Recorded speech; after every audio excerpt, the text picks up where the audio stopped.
Hello, statistics student. This video is for chapter 1.4, part 2.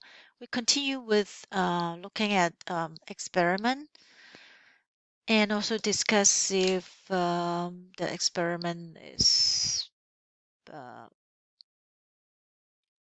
um, if the conclusion is valid or not. So the question goes like this. A survey shows that students who eat breakfast have higher average GPA. The researcher concludes that breakfast can cause an increase in academic performance. Okay, so survey costs.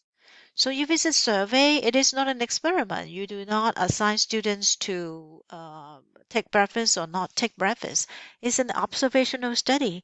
So people that choose to eat breakfast and then it turns out that they have better performance, they goes together. Maybe it's because they were affected by another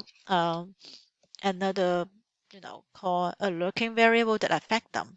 So we say the conclusion is not valid because for observational study, the correlation is an association or correlation does not imply causation. The two things could be affected by a common factor, and so it's not the cause. Okay, does not imply causation. That's the main reason when you are doing experiments, because this is an experiment.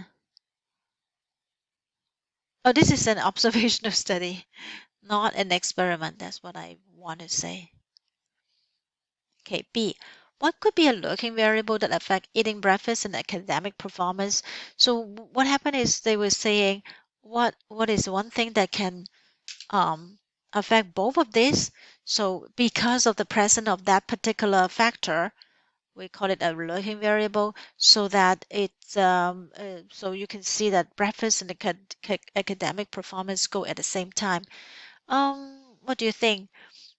It could be you know um, people have more times. So if a student is less busy, they can eat breakfast, and less busy.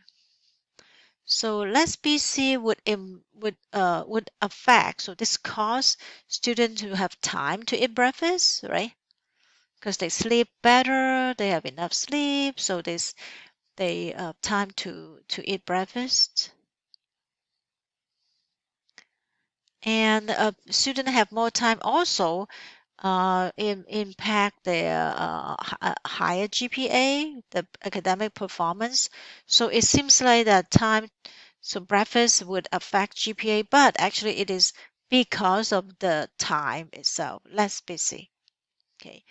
Um, so this could be a lurking variable that would so this is the cause of higher GPA, not these two causing each other. In order to actually know if these has a causal relationship, you have to do an experiment. So the last part we want to look at is ethic of a statistical researcher. There are cases where statistical research go bad. It poses risk to the participant, or the participants were harmed by it. Sometimes the researchers change data or steal data from the participants. So there's a lot of things that can go wrong. So if you are a researcher, there are three areas that you need to pay attention to. First is risk, minimize the participants' risk. So